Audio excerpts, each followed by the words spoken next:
وبارک وسلم۔ سورہ نوح کی آیات ہیں اور ان آیات میں اللہ تعالیٰ اپنے بندوں سے استغفار کا مطالبہ کرتے ہیں کہ میرے بندوں استغفار کرو۔ استغفار ہر بندے کے لیے ضروری ہے۔ قرآن کریم کی جو ابتدائی صورت ہے سورہ مزمل، ابتدائی صورتوں میں آتی ہے، اس صورت میں بھی اللہ پاک نے فرمایا وَاسْتَغْفِرُوا اللَّهَ إِنَّ اللَّهَ غَفُورٌ رَحِيمٌ، کہ اللہ تعالیٰ سے استغفار کرو، معافی مانگو، بے شک اللہ تعالیٰ معاف کرنے والے، رحم کرنے والے ہیں۔ قرآن کریم کی جو آخری صورت ہے سورہ نصر، اذا جاء نصر اللہ والفتح ورأيت الناس يدخلون في دين الله افواجا فسبح بحمد ربك واستغفر، اس میں بھی اللہ پاک نے اپنے نبی کو فرمایا کہ میرے نبی آپ استغفار کریں۔ اللہ کے نبی کی شان دیکھیں ہم جی، معصوم ہیں، کوئی گناہ آپ نہیں کر سکتے، اللہ کی حفاظت میں ہے، اور اس کے باوجود اللہ نے سورہ فتح میں یہ بھی فرما دیا لِيَغْفِرَ لَكَ اللَّهُ مَا تَقَدَّمَ مِن ذَنبِكَ وَمَا تَأَخَّرَ، آپ کے اگلے پچھلے تمام گناہ ہم نے بخش دیے۔ اللہ نے یہ بھی فرما دیا کہ میرے محبوب ہم نے آپ کے اگلے پچھلے تمام گناہ بخش دیے۔ اگرچہ آپ معصوم ہیں لیکن سوچیں اگر ہو بھی گیا تو ہم نے بخش دیا۔ اس کے باوجود اللہ تعالیٰ آخری صورت میں فرما رہے ہیں کہ آپ استغفار کریں۔ اس کا مطلب استغفار اللہ کو پسند ہے، اپنے نبی سے بھی کروایا جائے، اور اللہ کے پیارے محبوب صلی اللہ علیہ وسلم نے ارشاد فرمایا کہ میں روزانہ 70 مرتبہ استغفار کرتا ہوں، اللہ سے معافی مانگتا ہوں۔ ایک حدیث پاک میں 100 مرتبہ استغفار کرتا ہوں۔ تو اگر اللہ کے نبی علیہ السلام 70 مرتبہ 100 مرتبہ استغفار کرتے ہیں تو ہمیں کتنی مرتبہ کرنا چاہیے؟ استغفار انسان کو مستجاب الدعوات بنا دیتا ہے۔ جن بندوں کی عادت ہوتی ہے بات بات پر استغفار کرتے ہیں، یہ اللہ کے مقرب بن جاتے ہیں۔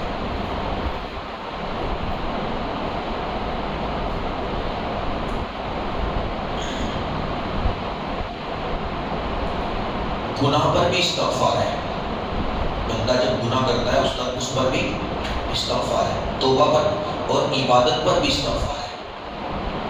آپ حیران ہوں گے کہ توبہ گناہ پر استغفار تو سمجھ میں آتا ہے، گناہ کر لیا اللہ سے معافی مانگ رہے ہیں، لیکن عبادت پر استغفار ہے۔ آپ نے سنا ہے حدیث پاک میں ہے نبی علیہ السلام نماز کے بعد میں اللہ اکبر، سلام پھیرنے کے بعد اللہ اکبر اور 3 بار استغفر اللہ استغفر اللہ استغفر اللہ۔ آپ بھی پڑھتے ہو؟ حکم ہے نا؟ کیا گناہ کیا آپ نے؟ آپ تو گھر چھوڑ کے مسجد میں آ گئے تھے، آپ نے وضو بھی کیا تھا، نمازیں بھی پڑھی ہیں، اور وہ بھی امام کے ساتھ میں آپ نے نماز پڑھی جماعت کے ساتھ میں، اور سلام پھیرنے کے بعد آپ کہہ رہے ہیں اللہ اکبر استغفر اللہ استغفر اللہ استغفر اللہ۔ کیا مطلب ہے؟ مطلب یہ ہے کہ اللہ عبادت میں جو کوتاہی ہو گئی اس پر ہم معافی مانگتے ہیں، آپ معاف کر دیجیے۔ مطلب ہے تو عبادت پر بھی استغفار ہے۔ حج کتنی بڑی عبادت ہے۔ ایک بندہ 4-5 لاکھ روپے لگا کے گیا اور سب کچھ چھوڑ کے گیا، اور وہاں جا کر اس نے حج مکمل کیا۔ حج مکمل کرنے کے بعد اللہ کیا فرماتے ہیں؟ ثم افیضوا من حیث افاض الناس واستغفروا اللہ۔ جب حج مکمل کر لو، طواف بھی ہو جائے، صفا مروہ کی سعی بھی ہو جائے، اور عرفات مزدلفہ اور مینا کے اعمال بھی ہو جائے، قربانی بھی ہو جائے، تو اس کے بعد فاستغفر اللہ، اللہ سے معافی مانگو۔ اللہ کس بات کی معافی مانگے؟ ہم تو آپ کو راضی کرنے کے لیے سب کچھ چھوڑ کے آ گئے تھے، یہاں آ کے تو ہم نے طواف کیا، صفا مروہ کی سعی کی، عرفات میں گئے تھے، مزدلفہ میں بھی گئے تھے، اور مینا میں بھی گئے، شیطان کو مار کر ہم نے اس سے دشمنی کا اظہار بھی کیا، قدم قدم پر لبیک اللہم لبیک کے تلبیہ صدائیں بھی بلند کی ہیں. پیارے اللہ کس پر استغفار کریں؟ فرمایا عبادت میں جو کوتاہی ہوئی اس پر استغفار کرو. کیا تم طواف کا حق ادا کر سکتے ہو؟ صفا مروہ کے درمیان دوڑنے کا حق ادا کر سکتے ہو؟ مکہ مکرمہ میں حاضری کا حق ادا کر سکتے ہو؟ کتنی تم نے بیعت بھی کی ہوگی. کتنی مبارک جگہ ہے، کتنی بابرکت گلیاں ہیں جن گلیوں کی قسمیں اللہ کھا رہے ہیں. لا اقسم بہذا البلد وانت حل بہذا البلد ووالد وما ولد. مکہ مکرمہ کی گلیوں کی قسمیں کھائی جا رہی ہیں جن گلیوں میں اللہ کے محبوب علیہ السلام کے قدموں کے نشانات ہیں، جن قدموں کے ساتھ اللہ کے محبوب علیہ السلام کی یادیں وابستہ ہیں، جن گلیوں میں اللہ کے نبی کا بچپن گزرا ہے، جن گلیوں نے اللہ کے محبوب کو جوان ہوتے ہوئے دیکھا ہے، جن گلیوں میں اللہ نے اپنے نبی کو نبی بنایا ہے، جن گلیوں نے نبوت ملنے کے بعد جن گلیوں میں اللہ کے محبوب نے 13 سال گزارے ہیں، وہ گلیاں کتنی مبارک ہیں، کتنی معطر ہیں. تم آئے ہو ان گلیوں میں روند رہے ہو اپنے قدموں سے، چپل پہن کے پھر رہے ہو. یہ اتنی مبارک گلیاں ہیں کہ یہاں اگر پیشانی کے بل چلو تو بھی ڈرو، تم چپل پہن کے پھر رہے ہو. تو قدم قدم پر کچھ غلطیاں ہوئی ہوں گی، بے ادبی ہوئی ہوگی، اس پر استغفار کرو. سمجھ رہے ہیں؟ اس پر استغفار کرو. اللہ ہمارے طواف میں جو کوتاہی ہوئی اس پر استغفار کرتے ہیں، صفا مروہ کی سعی میں جو کوتاہی ہوئی اس پر استغفار کرتے ہیں، عرفات کی حاضری میں جو کوتاہی ہوئی اس پر استغفار کرتے ہیں، مزدلفہ کی حاضری میں جو کوتاہی ہوئی اللہ اس پر استغفار کرتے ہیں، مینا کے اعمال میں جو کوتاہی ہوئی اس پر. یہی مطالبہ ہے ثم افیضوا من حیث افاض الناس واستغفروا اللہ. جب حج کے ارکان اعمال مکمل کر لو تو اللہ سے معافی مانگو. تو نماز کے بعد معافی منگوائی، حج کے بعد معافی منگوائی، اور روزہ رکھتے ہیں نا افطار کے وقت بھی بندے ہاتھ اٹھا کے معافی مانگ رہے ہوتے ہیں. تو اگر عبادات کے بعد استغفار کا حکم ہے تو گناہ کے بعد کتنی جلدی استغفار کرنا چاہیے. اگر گناہ کے بعد میں استغفار کرنے میں دیر کر دی تو ڈبل استغفار کرنا پڑے گا. ایک تو گناہ پر استغفار، دوسرے دیر کرنے پر استغفار. اللہ مجھے جلدی معافی مانگنی چاہیے تھی، دیر ہو گئی، اللہ معاف کر دو. سمجھ رہے؟ مگر استغفار کرنا پڑے گا. چلتے پھرتے استغفار کریں. جیسے صابن اور سرف کپڑے کو صاف کرتا ہے، استغفار انسان کے باطن کو صاف کرتا ہے، انسان کی روحانیت کو صاف کرتا ہے. تو ہمیشہ استغفار کی عادت ہونی چاہیے. استغفار لمبا بھی ہے، چھوٹا بھی ہے اور چھوٹا بھی ہے. استغفر اللہ الذی لا الہ الا هو الحی القیوم واتوب الیہ. استغفر اللہ ربی من کل ذنب واتوب الیہ. بالکل چھوٹا سا پڑھنا ہے، استغفر اللہ استغفر اللہ استغفر اللہ. چلتے پھرتے عادت ہونی چاہیے. ایسے بچے منظور نظر ہوتے ہیں جو بات بات پہ سوری کرتے ہیں. سوری عجیب بات ہے کہ غیروں نے یہ ادائیں اپنا لی، کوئی غلطی نہیں ہوتی پھر بھی سوری کہتے ہیں. ہمارا بچہ نہیں بولتا ہے، ہمارے بچوں کو بولنا پڑتا ہے کہ معافی مانگو. ان کے بچوں کو ان کے ماحول میں ان کے جوانوں کو کہنا نہیں پڑتا ہے، وہ بغیر غلطی کے بھی سوری کہتے ہیں. یہ ادائیں مسلمانوں کی تھی مگر مسلمانوں نے یہ چھوڑ دیا، اسی لیے پریشان ہے. تو استغفار کی کثرت کریں. اللہ تعالیٰ کو استغفار پسند ہے. استغفار پر کیا انعام ملتا ہے؟ سورہ نوح کی آیت دیکھیں، اللہ پاک نے کن انعامات کا وعدہ کیا. استغفروا ربکم، اپنے رب سے استغفار کرو، اپنے رب سے معافی مانگو.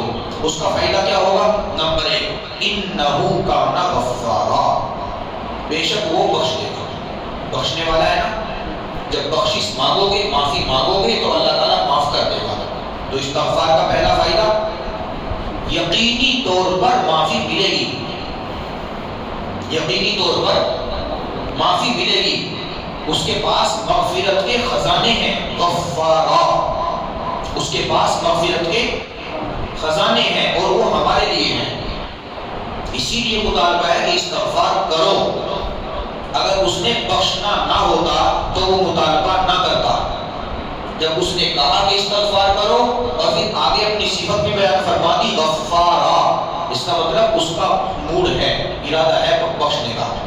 تو استغفار پر پہلا فائدہ بخشش، دوسرا فائدہ یرسل السماء علیکم مدرارا، آسمان سے بارش کی دھاریں بہا دے گا، تمہارے استغفار پر بارش ہوگی، تمہارے استغفار پر بارش ہوگی۔ بارش سے ہی تو زندگی بنتی ہے، اگر بارش رک جائے تو زمین کی زندگی ختم، زمین مر جائے۔ زمین جو کچھ دیتی ہے بارش کے بعد ہی دیتی ہے نا؟ تو گویا زمین کی زندگی، اور زمین میں ہی ہماری بھی زندگی ہے، جو کچھ ہمیں چاہیے وہ زمین سے تو نکلنا ہے۔ تو فرمایا تم استغفار کرو، اس کی برکت سے اللہ بارش دے گے، زمین کو زندگی ملے گی، زمین تمہاری ضرورت کی چیزوں کو نکالے گی، دوسرا فائدہ۔ تیسرا فائدہ وَيُمْدِدْكُمْ بِأَمْوَالٍ، وَيُمْدِدْكُمْ بِأَمْوَالٍ، تم استغفار کرو، اللہ استغفار کی برکت سے تمہارے مال کو بڑھا دیں گے، مال پہ اضافہ کر دیں گے۔ اللہ سچے، اللہ کا وعدہ سچا، اللہ کا قرآن سچا، اللہ کے نبی سچے۔ وَيُمْدِدْكُمْ بِأَمْوَالٍ، مال بڑھا دیں گے اللہ تعالیٰ، تمہارے مال میں اضافہ ہو جائے گا۔ تو اگر کسی کو مال چاہیے زیادہ تو زیادہ استغفار کرے، جتنا زیادہ استغفار کرے گا اتنا زیادہ مال ملے گا۔ یہ اللہ کہہ رہے ہیں، جنہیں یقین ہے کریں۔ وَيُمْدِدْكُمْ بِأَمْوَالٍ، تمہارے مال میں اضافہ کر دیں گے، تمہارا مال بڑھ جائے گا۔ اس کا مطلب رزق کا دروازہ ہے استغفار، جس کا رزق تنگ ہے وہ کثرت کے ساتھ استغفار کرے، اللہ استغفار کی برکت سے اس کے مال میں اضافہ فرماتے ہیں۔ پھر آگے چوتھا فرمایا وَبَنِينَ، وَبَنِينَ، اور اللہ تعالیٰ اولاد میں اضافہ کر دیں گے، اللہ تعالیٰ اولاد میں، استغفار پر اولاد بھی ملتی ہے، استغفار پر اولاد بھی ملتی ہے۔ پھر فرمایا پانچواں وَيَجْعَلْ لَكُمْ جَنَّاتٍ، اور اللہ تعالیٰ تمہارے لیے باغات بنا دیں گے، باغات۔ اللہ زمین تو ہے نہیں، باغ کہاں سے آئے گا؟ تو اللہ زمین کا بھی انتظام کریں گے، سمجھ لیں؟ اللہ نے کہا نا استغفار کرے وَيَجْعَلْ لَكُمْ جَنَّاتٍ، استغفار پر تمہارے لیے باغات کا انتظام ہوگا، دنیا کے بھی باغات، جنت کے بھی باغات۔ پھر فرمایا چھٹا وَيَجْعَلْ لَكُمْ أَنْهَارًا، اور اللہ تعالیٰ تمہارے لیے نہریں جاری کر دیں گے، نہریں، پانی خشک ہو گیا، فرمایا استغفار کی کثرت کرو، اللہ تعالیٰ نہریں جاری کر دیں گے۔ تو اگر استغفار پر نہر چل سکتی ہے تو کیا کچھ نہیں مل سکتی۔ استغفار کی طاقت دیکھیں آپ، استغفار پر نہریں بھی چلتی ہیں۔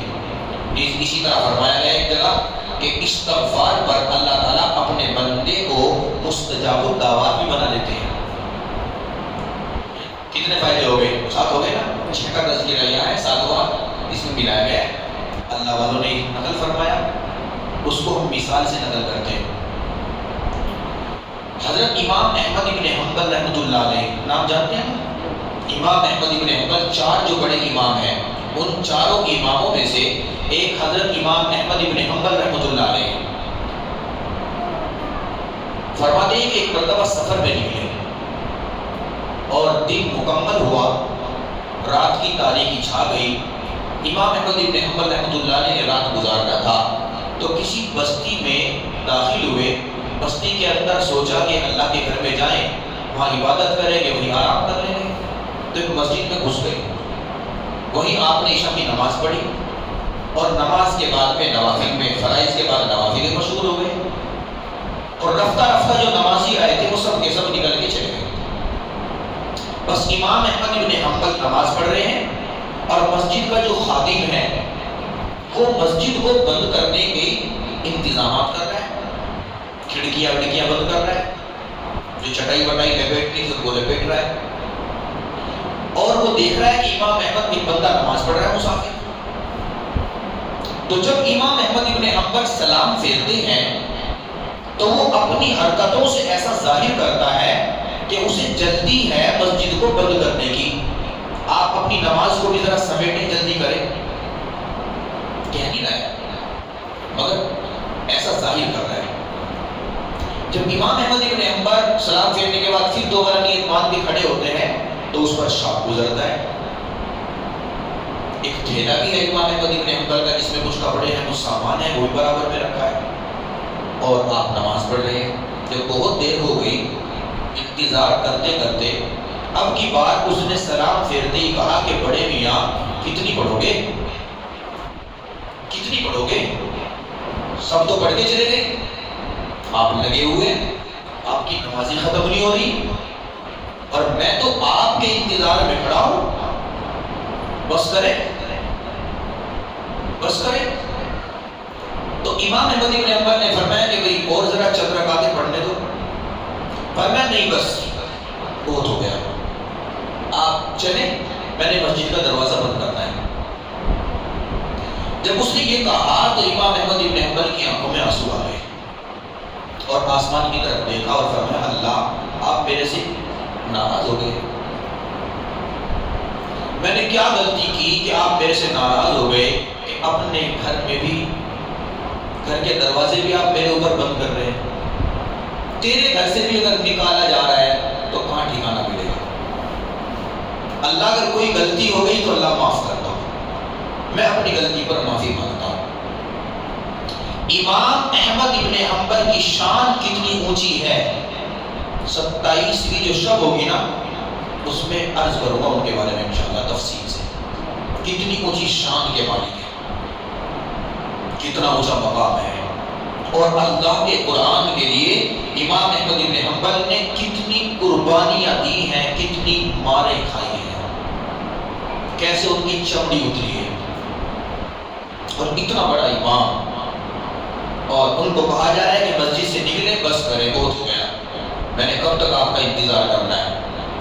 تو بس اللہ کو پکار کے کہتے ہیں اللہ شاید آپ مجھ سے روٹھ گئے، اللہ شاید آپ مجھ سے روٹھ گئے، میرے سے کوئی غلطی ہوئی، اللہ آپ مجھے معاف فرما دے، اگر تیرے گھر میں جگہ نہیں ملے گی تو اللہ کہاں جگہ ملے گی؟ اب وہ تو باتیں کر رہے ہیں، اللہ سے معافی مانگ رہے ہیں، اور یہ جو بڑے میاں ہیں خادم صاحب مسجد کے، وہ کہتے ہیں بڑے میاں کیا سوچنے لگے، یا تو نکلو باہر، نہیں تو میں نے آپ کی جو گٹھری ہے اس کو اٹھا کے باہر پھینک دینا ہے۔ بعض خادم ہوتے ہیں ایسے چڑچڑے، مسجدوں میں مدرسوں کے اندر ایسے خادموں کو نہیں رکھنا چاہیے۔ خادم ہوتا ہے، خادم ہوتا ہے، اسے نرم دل ہونا چاہیے، اس کے اندر خدمت کا شوق ہونا چاہیے۔ یہ کون سی بات ہوئی بھائی؟ اللہ کے گھر میں اللہ کا مہمان آیا ہے، آپ کہہ رہے ہو باہر نکلو، میں نے دروازہ بند کرنا ہے، اللہ کا بندہ وہ نماز پڑھ رہا ہے، پڑھنے دو اس کو۔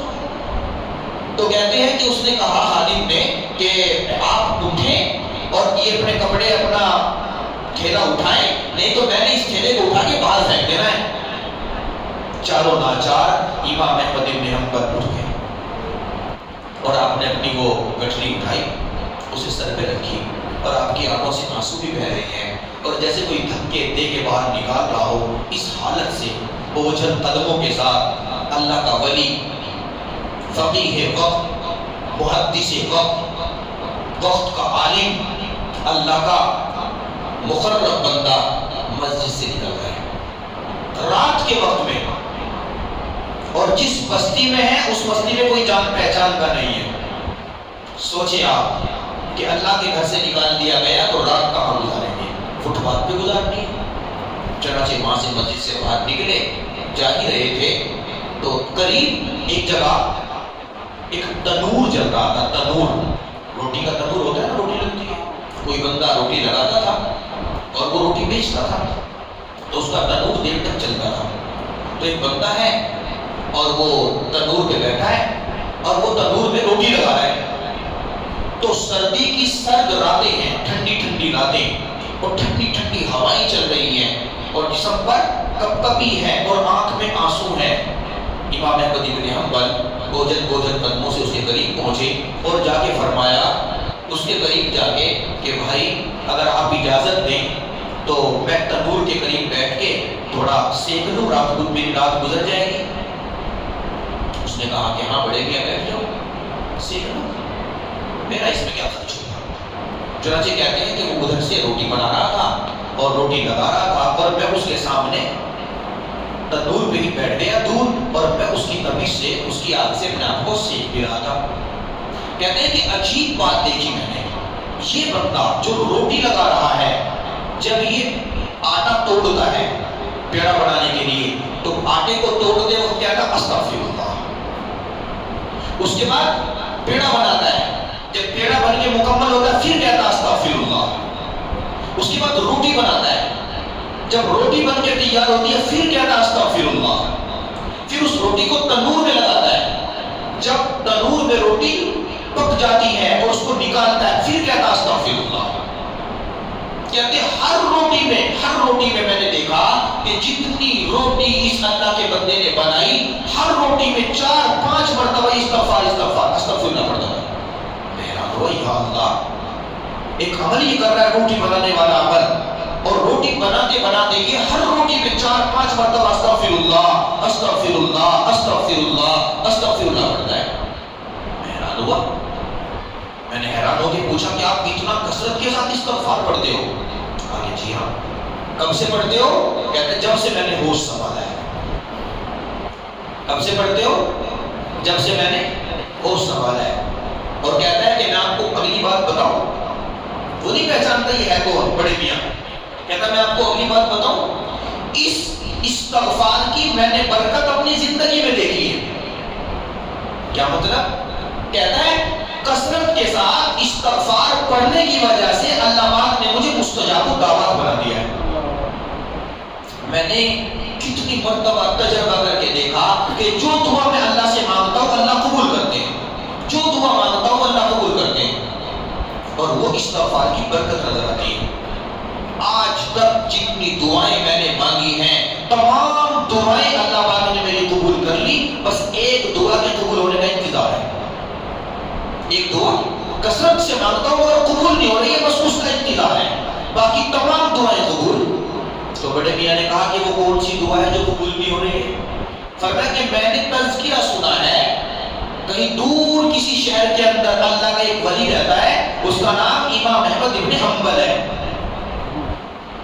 میرے اوپر ذمہ داریوں کا بوجھ ہے، میرے پیچھے میری بیویاں ہیں، میرے بچے ہیں، میرے ماں باپ ہیں، میرے بھائی بہنیں ہیں، ان کی ذمہ داریاں کیونکہ میرے سر ہیں، تو میں یہاں سے اپنا یہ کام چھوڑ کے نہیں جا سکتا، ان کی ضرورتیں پوری کرنی ہوتی ہے، مگر کیونکہ میں نے ان کے تذکرے سنے ہیں کہ وہ اللہ کا بڑا ولی ہے، مقرب ہے، اور اللہ تعالیٰ کے یہاں اس نے بڑے اونچے درجے پائے ہیں، تو اس کا تذکرہ سن کے مجھے غائبانہ طور پر اس سے محبت ہے۔ تو میں اللہ سے دعا یہ مانگتا ہوں کہ اللہ موت سے پہلے ایک مرتبہ مجھے امام احمد بن حنبل کا دیدار ضرور کرا دینا۔ تو ابھی تک مجھے دیدار نہیں ہو پایا، باقی ساری دعائیں قبول ہو گئی۔ اتنا اس نے کہا، امام احمد بن حنبل کھڑے ہو گئے، فرمایا میرے سینے سے لگ جا، شاید اللہ نے تیری دعا کو قبول کرنے کے لیے مجھے مسجد سے باہر نکالا ہے۔ اپنے ولی کو اللہ پاک نے مسجد سے باہر نکال دیا۔ میرا دوسرا ولی جو تندور پہ بیٹھ کر کثرت کے ساتھ استغفار کرتا ہے، معافیہ مانگتا ہے، اس کی دعا بھی قبول کرنی ہے۔ وہ جا نہیں سکتا تو کیا مطلب، آپ جاؤ، وہ تڑپ رہا ہے میرا ولی آپ کے دیدار کے لیے، تو سینے سے لگا لیا اور فرمایا کہ اللہ پاک نے مجھے اسی لیے بھیجا، میں ہی امام احمد بن حنبل ہوں۔ تو نوجوان بڑا خوش ہوا، اس نے کہا اچھا جتنی دعائیں مانگی تھی ایک باقی تھی، اللہ نے اسے بھی قبول کر دیا۔ یہ استغفار کی برکت ہے جی، یہ استغفار کی کتنا اونچا مقام ہے۔ آرام کے ساتھ مسجد میں رات گزر سکتی تھی، مگر اللہ پاک نے مسجد کے خادم کو مسلط کر کے مسجد سے نکلوایا اور تنور پہ پہنچا کے دیدار کرایا. تو اصل میں اس کی دعا کھینچ کے لائی گئی. جی اس کی دعا بتاؤ اللہ کے ولی کو کھینچ کے لے. تو استغفار کی کثرت اگر ہوگی تو اللہ پاک دعائیں قبول کریں گے. اللہ سے معافی مانگا کریں. معافی مانگنے والی عادت یہ اللہ کو بہت پسند ہے. چلتے پھرتے معافی مانگو, اٹھتے بیٹھتے معافی مانگو. اور رمضان میں تو استغفار کرنے میں حد کرو کثرت کے ساتھ. جب بندہ کثرت کے ساتھ استغفار کرے گا تو استغفار کا ایک فائدہ یہ ہوگا کہ اللہ تعالیٰ عبادات کی توفیق دے گے. عبادت سے گناہ روکتے ہیں نا. جب بندہ استغفار کرے گا, ادھر استغفار کرتا ہے ادھر معافی ملتی ہے. استغفار کا اور معافی کا چوری دامن کا ساتھ ہے. ادھر معافی مانگی ادھر معافی مل گئی. ادھر معافی مانگی ادھر معافی. انتظار نہیں کرایا جاتا. وہ کوئی دنیا کا بادشاہ نہیں ہے کہ دروازہ کھولنے میں دیر کرتا ہے. اس کا دروازہ تو کھلا ہے. ادھر بندے نے پکارا ادھر معافی مل گئی. ادھر بندے نے پکارا ادھر اللہ پاک کے یہاں سے قبولیت مل گئی. ادھر بندے نے معافی مانگی ادھر عبادت کی توفیق مل گئی. اور جب عبادت کی توفیق ملتی ہے پھر اللہ تعالیٰ خلوت میں بھی عبادت کی توفیق دیتے ہیں, جلوت میں بھی دیتے ہیں. پھر بندہ تنہائیاں تلاش کرتا پھرتا ہے. جیسے گناہوں میں ڈوبے ہوئے نوجوان تنہائیاں تلاش کرتے ہیں نا, اکیلے بیٹھ کے کہیں موبائلوں میں لگے ہوتے ہیں. یہ گناہوں کے جال میں پھنسے ہوئے ہیں. جو بندہ استغفار کی کثرت کرتا ہے پھر وہ اللہ تعالیٰ کی محبت میں ایسا مست ہوتا ہے, وہ عبادت کرنے کے لیے تنہائیاں تلاش کرتا ہے. صحابہ کرام کی راتیں دیکھیں, ان کے دن دیکھیں,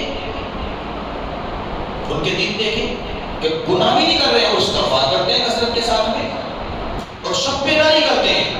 اور ان کی شب بیداری کے جو واقعات کتابوں میں بھرے بڑے حیران ہوتے ہیں. ایک صحابی اللہ کے رسول علیہ السلام کے رات میں ان کا دل مچلتا تھا. وہ رات کا انتظار کرتے تھے جیسے دلہا شب زفاف میں دلہن کا انتظار کرتا ہے. اللہ کے نبی کے صحابہ ایسے رات کے آنے کا انتظار کرتے تھے کہ تنہائی ملے, خلوت ملے, اندھیرا ہو, کوئی دیکھنے والا نہ ہو, اور میں مصلی پر کھڑا ہو کر اللہ کا قرآن پڑھ رہا ہوں. چنانچہ صحابی خود اپنے بارے میں نقل فرماتے ہیں, اللہ کے نبی کے پاس میں آ کر انہوں نے نقل فرمایا کہ حضور رات میں کھڑا ہوتا ہوں مصلی پہ, اور چھوٹا سا بچہ ہوتا ہے وہ چارپائی پہ لیٹا ہوتا ہے, قریب گھوڑا بندھا ہوتا ہے. تو کئی مرتبہ ایسا ہوتا ہے کہ میں مصلی پر کھڑے ہو کے قرآن پڑھنا شروع کرتا ہوں, تو قرآن پڑھتے پڑھتے مجھے مزہ آتا ہے, مستی کی کیفیت طاری ہوتی ہے, تو میں ذرا زور سے قرآن پڑھنا شروع کر دیتا ہوں. تو جب میں زور زور سے قرآن پڑھنا شروع کرتا ہوں مزے میں آ کے, تو میرا جو قریب گھوڑا ہے وہ کودنے لگتا ہے, شرارت کرتا ہے. اب قریب بچہ بھی لیٹا ہوتا ہے تو مجھے ڈر لگتا ہے کہ اچھل کود میں وہ بچے کو تکلیف نہ دے. تو اس ڈر سے میں نماز مکمل کرتا ہوں, اور جیسے میں نماز مکمل کرتا ہوں وہ گھوڑا پھر سائلنٹ ہو جاتا ہے. پھر نیت مانگتا ہوں, پھر قرآن پڑھتا ہوں, آہستہ آہستہ پڑھتا ہوں. پھر جب میرے اوپر مستی کی کیفیت آتی ہے, مجھے مزہ زیادہ آتا ہے اللہ کے قرآن میں, تو میں زور زور سے مزے لے لے کر پڑھنا شروع کرتا ہوں. گھوڑا پھر اچھلنے کودنے لگتا ہے. پھر میں جلدی سے نماز مکمل کرتا ہوں بچے کے خوف سے, ورنہ یہ سائرہ نہیں ہوتا ہے. مگر میں نے بارہا یہ بھی دیکھا کہ جب صبح ہوتی ہے اور نماز مکمل ہوتی ہے تو میں نے دیکھا کہ اوپر کو جب میں نے سر اٹھا کے دیکھا تو صبح کے قریب کچھ روشنی ہوتی ہے جو آسمان کی طرف دور جا رہی ہوتی ہے مجھ سے. کچھ چیزیں کوئی روشنی ہوتی ہے اور وہ دور جا رہی ہوتی ہے مجھ سے. تو اللہ کے نبی علیہ السلام نے ارشاد فرمایا, اصل میں جب تم قرآن پڑھتے ہو نا مزے لے لے کر زور سے, تو تمہارا قرآن سننے کے لیے آسمان سے فرشتے آتے ہیں. فرشتے قرآن نہیں پڑھ سکتے نا. قرآن کریم ایسا بھاری بھرکم کلام ہے اللہ کا, ایسا عظیم کلام ہے, جبرائیل کے علاوہ کوئی فرشتہ اللہ کا قرآن نہیں پڑھ سکتا. لو انزلنا هذا القرآن على جبل لرأيته خاشعا, اگر اس قرآن کو پہاڑوں پر اتار دیتے تو پہاڑ اس کے بوجھ سے ریزہ ریزہ ہو جاتا. وَلَقَدْ يَسَّرْنَا الْقُرْآنَ لِلذِّكْرِ فَهَلْ مِن مُدَّكِرٍ. اپنے نبی کے معجزے کے طور پر اللہ نے ہم انسانوں پر اس قرآن کریم کو آسان کر دیا. ہمارے لیے پڑھنا آسان، سمجھنا آسان، سننا آسان، عمل کرنا آسان. پھر بھی بدنصیب ہے جو نہیں پڑھتا، پھر بھی بدنصیب ہے جو نہیں پڑھتا. جبرائیل پڑھ سکتے ہیں، وہ پڑھتے ہیں، وہ سناتے تھے آگے. جبرائیل کے علاوہ فرشتہ قرآن نہیں پڑھتا، وہ سن سکتا ہے. تو انہیں قرآن کو سننے میں مزہ آتا ہے. تو جب آپ زور سے قرآن پڑھتے ہو تو فرشتے اوپر سے آتے ہیں قرآن سننے کے لیے، اور جب فرشتے قرآن سننے کے لیے آتے ہیں تمہارا گھوڑا قریب بندھا ہوتا ہے، جب وہ فرشتوں کو دیکھتا ہے تو اچھلتا ہے. سمجھ رہے ہو؟ اور پھر اللہ کے نبی نے فرمایا کہ اگر تم ایسے ہی قرآن کریم زور سے پڑھتے رہتے صبح تک تو مکے والے فرشتوں کو اپنی آنکھوں سے دیکھ لیتے. مکے والے فرشتوں کو اپنی آنکھوں سے دیکھ لیتے. یہ صحابہ کرام کی حالت تھی. دو صحابی ہیں، اللہ کے نبی صاحب کا لشکر کسی جہاد سے واپس آ رہا ہے تو کہیں پڑاؤ ڈالا حضور نے، اور آپ نے دو صحابی کو پہرے داری پر متعین کر دیا. دشمن کا ڈر، خوف ہے، خطرہ ہے، کوئی شب خون نہ مار دے، کوئی رات کی تاریکی میں حملہ نہ کر دے، تو دو صحابی کو پہرے پر متعین کر دیا. یا اس وجہ سے کہ ساری رات قافلہ سفر کرتا رہا، آخری رات ہے، کہیں سوئیں تو سوتے نہ رہ جائیں، فجر کی نماز قضا نہ ہو جائے، تو اس لیے دو صحابی کو پہرے پر، باقی سب سو جائیں، آپ نے دو نے پہرا دینا ہے. سب صحابہ سو گئے.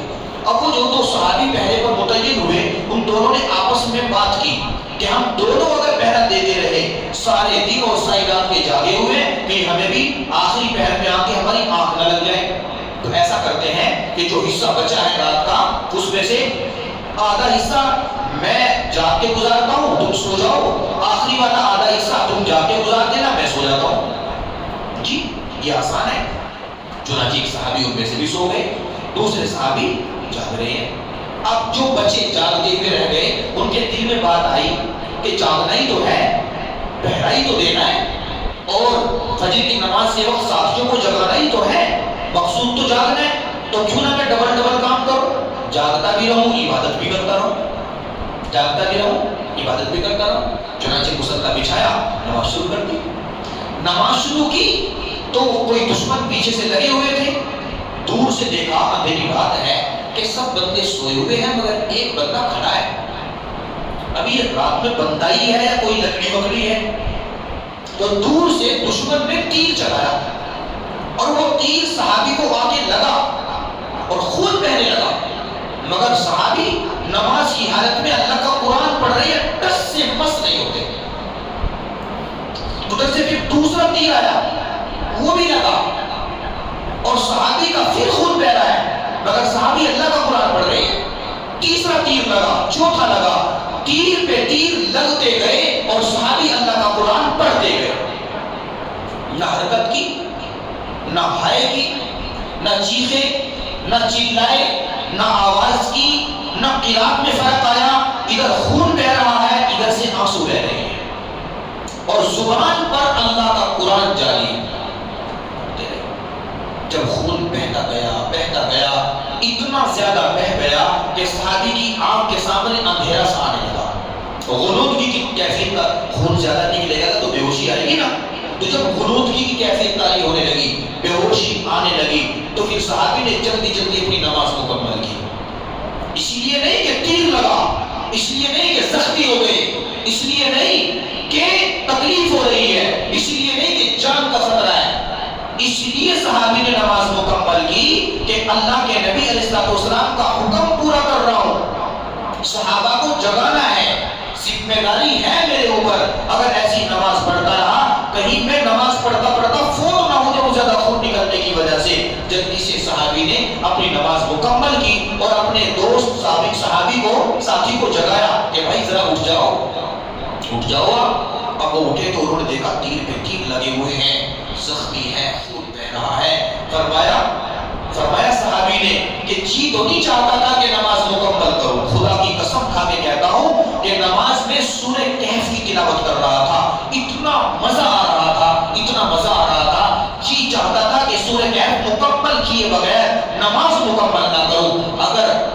ذمہ داری کے مکمل ہونے کا یا ذمہ داری میں کوتاہی کا ڈر نہ ہونا، خدا کی قسم قرآن پڑھتے پڑھتے جان دے دیتا نماز مکمل نہ کرتا، جان دے دیتا نماز مکمل نہ کرتا۔ اگر نماز میں نے مکمل کی ہے سورہ کہف کو مکمل کیے بغیر تو صرف اس وجہ سے کہ ذمہ داری میں کوتاہی کا ڈر تھا، ذمہ داری میں کوتاہی کا ڈر تھا کہ میرے نبی نے کہا تھا یہ ذمہ داری ہے اور آپ کیا کرنے لگے تھے، آپ کیا کرنے لگے تھے۔ تو میرے نبی نے جو ذمہ داری دی تھی اس ذمہ داری کو آپ نے نہیں نبھایا۔ اس جواب دہی کے خوف نے مجھے مجبور کیا نماز مکمل کرنے پر۔ کتنا سوچتے تھے اور کتنی فکریں تھی صحابہ کرام کے اندر۔ تو یہ کیفیت صحابہ کرام کی تھی، یہ ادائیں صحابہ کرام کی تھی۔ اسی لیے تاریخ کے ورقوں میں 1400 سال سے اللہ پاک نے اپنے محبوب نبی کی برکت سے اپنے عاشقوں کو صحابہ کرام کو محفوظ کیا ہے۔ ان کی ادائیں محفوظ ہیں، ان کی راتیں محفوظ ہیں، ان کے سجدے محفوظ ہیں، ان کا قیام محفوظ ہے، جی ان کا قیام۔ اور اللہ کو تو یہ ادائیں پسند آتی ہے نا۔ سورہ فرقان میں اللہ پاک نے اپنے بندوں کا تذکرہ کیا، وہ عباد الرحمن، رحمان کے بندے کون ہیں؟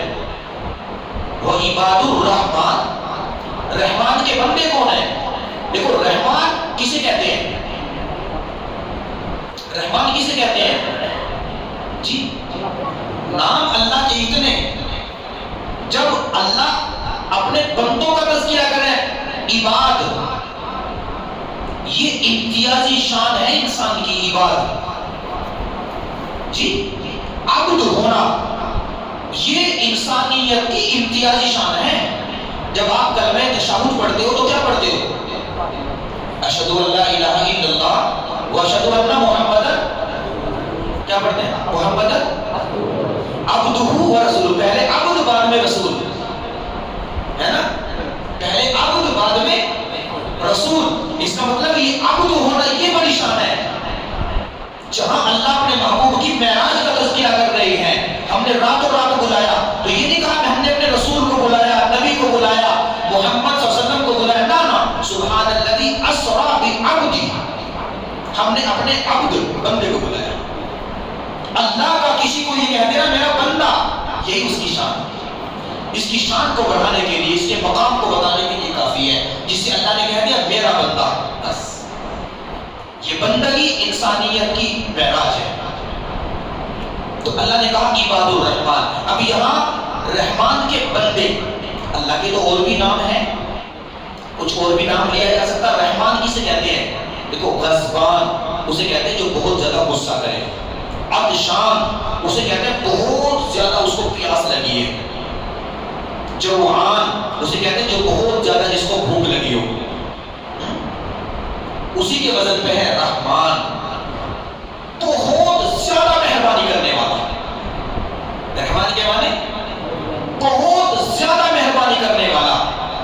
عباد الرحمن، رحمان کے بندے کون ہیں؟ الذین یمشون علی الارض ہونا، جو زمین پر آہستگی کے ساتھ چلتے ہیں، اکڑ کے نہیں، تن کے نہیں، متکبرانہ چال نہیں، وہ زمین پر ایسے آہستہ آہستہ قدم رکھ کے چلتے ہیں کہ زمین کو بھی ان کے قدموں سے تکلیف نہ ہو جائے۔ وَإِذَا خَاطَبَهُمُ الْجَاهِلُونَ قَالُوا سَلَامًا، اور جب کسی جاہل سے ان کا ملاپ ہوتا ہے، ملاقات ہوتی ہے اور وہ جہالت کی باتیں کرتا ہے تو رد عمل کے طور پہ جاہل نہیں بنتے، سلام کر کے رخصت ہو جاتے ہیں، سلام کر کے جاہل کی جہالت میں نہیں پھنستے۔ بھئی وہ تو جاہل ہے، ان پڑھ ہے، گنوار ہے، اس کی زبان پہ گالیاں آتی ہیں، تو کیا آپ بھی اس کے جیسے بنو گے؟ شرابی شراب پی کے گالیاں دے رہا ہے، وہ نشے میں، بدلے میں اس نے گالی دی تو میں نے بھی دینا ہے، جی تو آپ یہ کرو گے؟ نہیں کرو گے۔ پر رحمان کے بندے وہ ہیں الجھتے نہیں، الجھتے نہیں۔ جب کوئی ان سے مخاطب ہوتا ہے جہالت کے ساتھ، ان سے گفتگو کرتا ہے، قالوا سلاما، تو سلام کر کے نکل جاتے ہیں۔ والذین یبیتون لربہم سجدا وقیاما، اور رحمان کے بندے وہ ہیں جو رات گزارتے ہیں، رات گزارتے ہیں سجدہ و قیاما، سجدے کی حالت میں اور قیام کی حالت میں۔ ان کی راتیں کہاں گزرتی ہیں؟ مصلوں پر۔ کیفیت سجدے میں اور قیام میں۔ جب آپ نماز پڑھتے ہو قیام پہلے کرتے ہو سجدہ پہلے کرتے ہو؟ بتائیں، قیام پہلے ہوتا ہے نا۔ اللہ کیا کہہ رہے ہیں؟ سجدہ و قیاما، سجدہ کرتے ہیں قیام کرتے ہیں۔ کہنا کیا چاہیے تھا؟ پہلے قیام کرتے ہیں پھر سجدہ کرتے ہیں، لیکن کہا کیا؟ سجدہ کرتے ہیں پہلے پھر قیام کرتے ہیں۔ مقصد کیا ہے؟ بس سجدے میں فنا ہے، سجدے میں فنا ہے اور قیام میں بقا ہے۔ قیام میں بقا ہے۔ سجدے میں پڑھ کے اپنے آپ کو فنا کرتے ہیں تو اس کی برکت سے ہم انہیں بقا دیتے ہیں، ان کو باقی رکھتے ہیں۔ بندہ جب سجدے میں پڑھ کے اپنے آپ کو فنا کرتا ہے نا، تبھی تو اللہ تعالیٰ اس کو زندگی دیتے ہیں۔ تو اللہ کو سجدہ اتنا پسند ہے، وہ بھی رات کا سجدہ کہ جب سب سوئے پڑے ہیں اور یہ اپنی پیشانی زمین پہ رکھ کے سبحان ربی الاعلیٰ سبحان ربی الاعلیٰ سبحان ربی الاعلیٰ کر رہا ہے، دروازہ بند کر کے اپنے اللہ سے معافی مانگ رہا ہے، اپنے رب سے مناجات کر رہا ہے، تو یہ رحمان کا بندہ ہے، یہ رحمان کا بندہ ہے۔ تو اگر ہم نے رحمان کا بندہ بننا ہے تو ہم بھی صحابہ اکرام کے طرز کے مطابق راتوں کا انتظار کریں، اور جب رات آئیں تو راتوں کو غفلت سے نہ گزاریں، راتوں کو غفلت سے۔ ویسے بھی مبارک راتیں ہیں، اپنے گناہوں کو یاد کر کے اللہ سے معافی مانگیں، استغفار کی کثرت کریں، اپنے بچوں کو بھی استغفار سکھائیں اور ان کو بھی کہیں کہ بیٹا استغفار کیا کرو۔ عام طور پر نوجوانوں کی زبان پہ یہ بات ہوتی ہے کہ ہم نے کیا کیا ہے، خود ہم نے سنا ہے کہ ہم نے کون سا گناہ کر دیا۔ یہ بھی ایک بڑا گناہ ہے کہ گناہ کرنے کے بعد بندہ اپنے آپ کو گنہگار ہی نہیں سمجھ رہا ہے۔ استغفار کی کثرت کرے، اللہ سے معافی مانگے۔ شراب پینے والا ایک مرتبہ کہے اللہ مجھے معاف کر دو، خدا کی قسم کتنی مرتبہ اس نے شراب پی ہے، اللہ ایک مرتبہ کہنے میں معاف کر دے۔ زنا کرنے والا زانی آئے ایک مرتبہ کہ اللہ میں زنا کر چکا، اللہ اب نہیں کرنا چاہتا، اللہ مجھے معاف کر دو، اللہ معاف کر دیتے۔ کوئی گناہ دنیا میں ایسا نہیں بنا جس گناہ پر اللہ تعالیٰ نے کہا ہو کہ میں اس کو معاف نہیں کروں گا۔ ہر گناہ کو اللہ تعالیٰ معاف کرنے کو تیار ہے، ادھر بندے کی زبان سے نکلا ادھر اللہ نے معاف کر دیا۔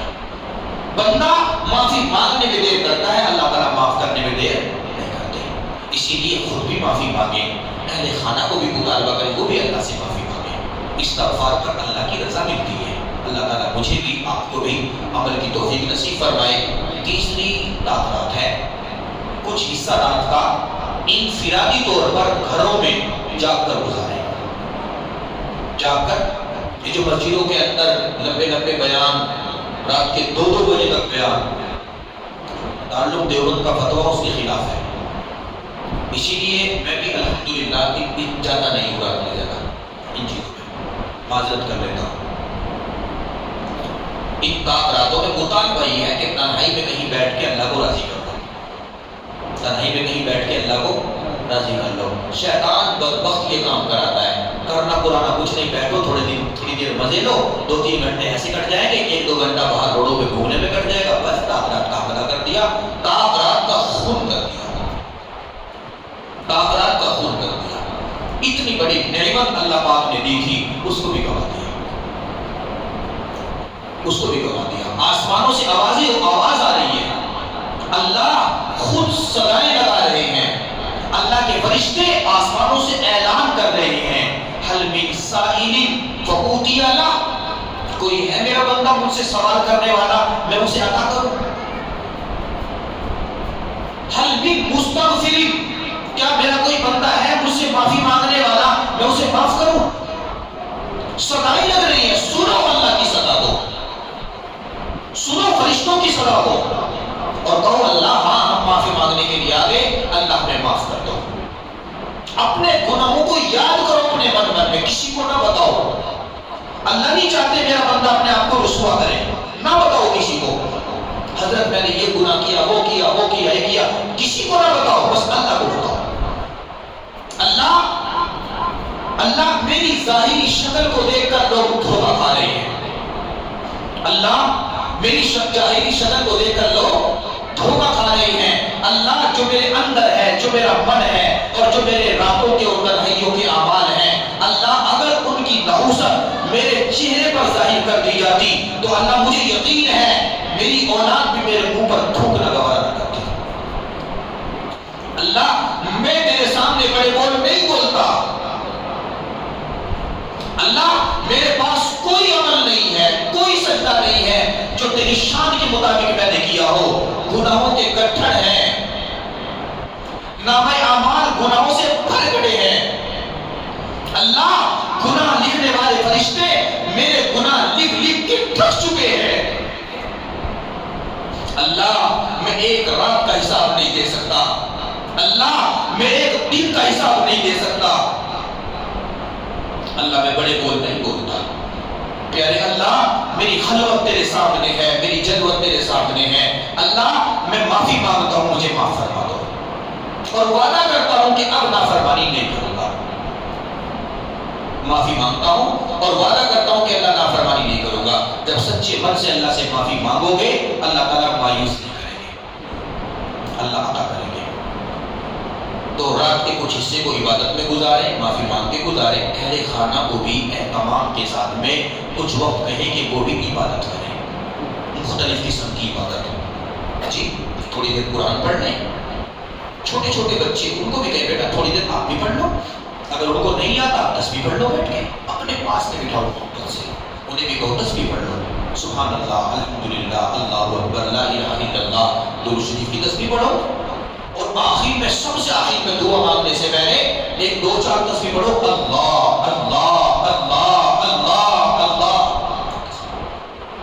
آنکھ بند کر کے اللہ کو پکارو، پھر اللہ سے معافی مانگو. پھر دیکھو مانگنے میں کتنا مزہ آتا ہے. آپ کو ایسا لگے گا جیسے اللہ کی رحمتیں اترتے ہوئے آپ اپنی آنکھوں سے دیکھ رہے ہیں. اللہ پاک ہم سب کو عمل کی توفیق نصیب فرمائے. اگر ہے تو تھوڑی دیر آپ کو رابطہ کر لیں، آنکھ بند کر کے تھوڑی دیر اللہ کی یاد میں ڈوب جائیں.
ہے توبہ اے میرے خدا،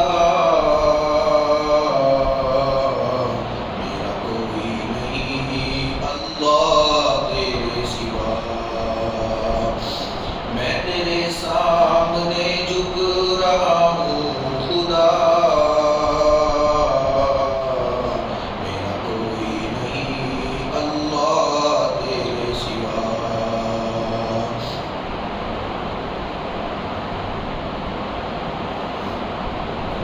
لا الہ الا اللہ محمد رسول اللہ۔ تو کیجیے الحمدللہ رب العالمین، اللہم صلی علی سیدنا محمد وعلی آل سیدنا محمد وسلم۔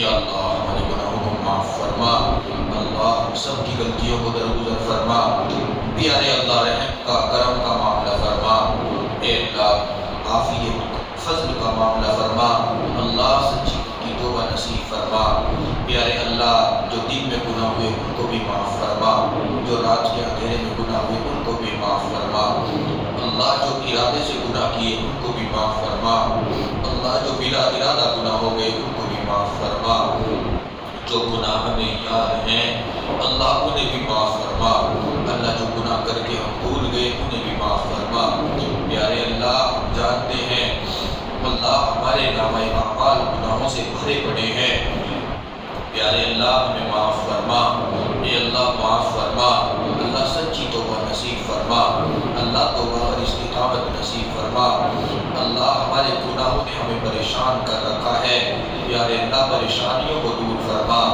غموں سے نجات عطا فرما، پیارے اللہ نیکوکاری کی زندگی نصیب فرما، اللہ نیکوکاری کی زندگی نصیب فرما، اے اللہ تقوی والی زندگی نصیب فرما، اللہ صالحین میں شامل فرما، متقین میں شامل فرما، عابدین میں شامل فرما، ساجدین میں شامل فرما، توابین میں شامل فرما، اللہ کے چاہنے والوں میں شامل فرما، نیک بندوں میں شامل فرما، پیارے اللہ ہم زندگی اجاڑ کے آئے ہیں، اے اللہ ہم اپنی زندگی بنانا چاہتے ہیں، اللہ سنوارنا چاہتے ہیں، اللہ آپ جانتے ہیں ہم کمزور ہیں، ایک قدم توبہ کر کے آپ کی طرف بڑھاتے ہیں، شیطان مردود نفس ملعون 10 قدم پیچھے ہٹا دیتے ہیں، پیارے اللہ کی مدد کے بغیر توبہ پر جم جانا ناممکن ہے، مشکل ہے، اے اللہ سچی توبہ نصیب فرما اور توبہ پر استقامت نصیب فرما، اللہ بار بار توبہ کے ٹوٹنے سے بچا، اللہ بار بار گرنے سے بچا،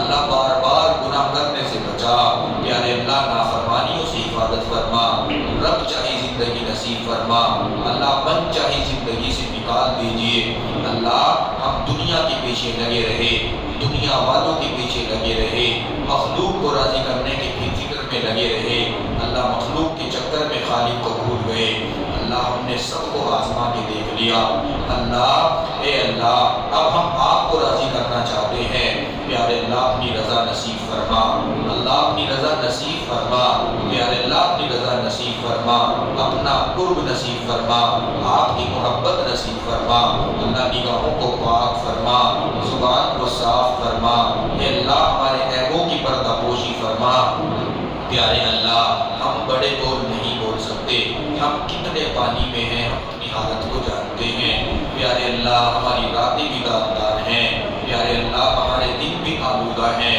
پیارے اللہ ہمیں معاف فرما، اللہ معاف فرما، اللہ معاف فرما، اللہ آپ کو منانا اس وقت تک ضروری ہے جب تک آپ مان نہ جائیں، اللہ اگر نہیں ماننا پھر بھی مان جائیے، اللہ مان جائیے، ایک محبت کی نظر اس مجمع پر ڈال دیجئے، اللہ اس مجمع کو اپنا بنا لیجئے، جو دعاؤں پر دور قریب بیٹھ کر آمین کہہ رہے ہیں سب کو اپنے مقبول بندوں میں شامل فرما، اللہ اپنے بخشش کیے ہوئے بندوں میں شامل فرما، اللہ آپ نے قرآن کریم کے اندر ہمیں فقیر کہا ہے اور اللہ آپ نے یہ بھی کہا ہے کہ جو فقیر دروازے پر آئے اس کو کھڑکی نہ دو، اللہ جب ہم فقیر ہیں اور آپ کے دروازے پر آ کر بیٹھے ہیں اللہ ہم کچھ لینے کے لیے آئے ہیں، آپ ہم سے یہ نہ پوچھئے اللہ کیا لے کے آئے ہو، فقیر تو خالی دامن ہوتا ہے، اللہ فقیر کے پاس کچھ نہیں ہوتا۔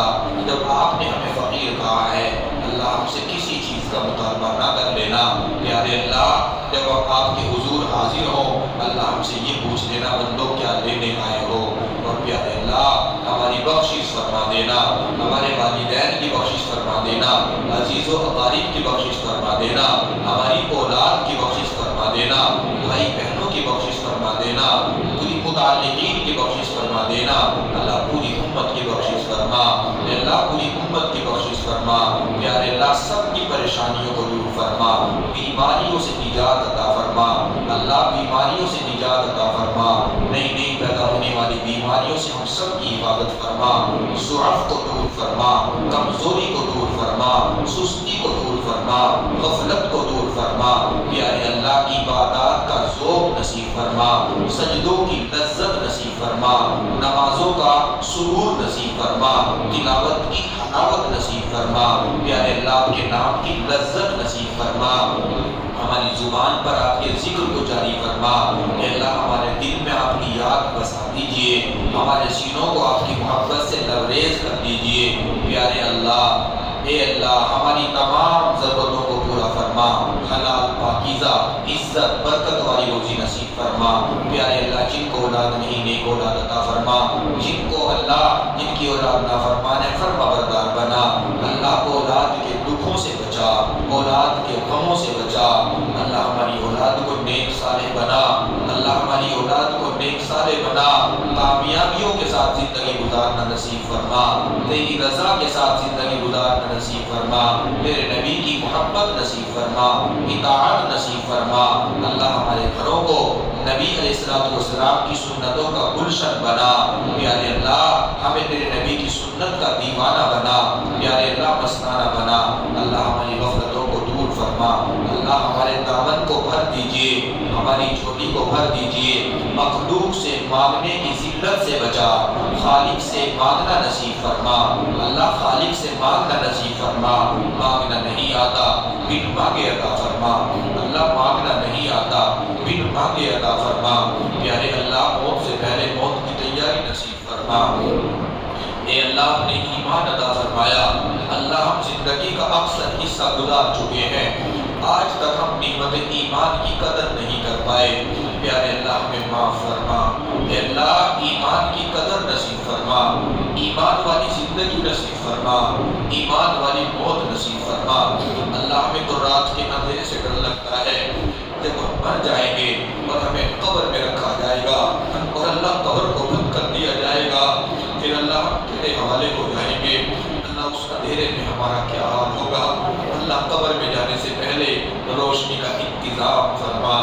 اللہ قبر کے اندھیرے سے، قبر کی تنہائی سے، قبر کے وحشتناک منظر سے اور قبر کے عذاب سے اللہ ہماری حفاظت فرما، ہمارے والدین کی حفاظت فرما، اللہ قیامت کے دن جب سورج سورنے سے بھر آئے گا لوگ اپنے اپنے گناہوں کے بقدر پسینے میں غرق ہوں گے، ڈوبے ہوں گے، اللہ اس وقت ہماری مدد فرما، عرش کے سائے میں جگہ نصیب فرما، اللہ عرش کے سائے میں جگہ نصیب فرما، اللہ عرش کے سائے میں جگہ نصیب فرما، پیارے اللہ قیامت کے دن اپنے نبی کی شفاعت نصیب فرما، اللہ قیامت کے دن اپنے نبی کی شفاعت نصیب فرما، پیارے اللہ موت سے پہلے اللہ تیری رضا نصیب فرما، اللہ موت سے پہلے تیری رضا نصیب فرما، اللہ تیرے غضب سے بچا، جہنم کے عذاب سے بچا، اللہ کل صراط کی سختی سے بچا، میدان محشر کی سختی سے بچا، پیارے اللہ ہم آپ سے آپ کی رضا کا سوال کرتے ہیں، جنت کا سوال کرتے ہیں، محبوب کی محبت کا سوال کرتے ہیں، محبوب علیہ السلام کی سچی محبت نصیب فرما، پیارے اللہ جو مانگا ہے وہ بھی عطا فرما، جو مانگنے سے ہے کہ اپنے فضل و کرم سے عطا فرما، صلی اللہ تعالی علی حبیبہ محمد و آلہ و اصحابہ اجمعین برحمتک یا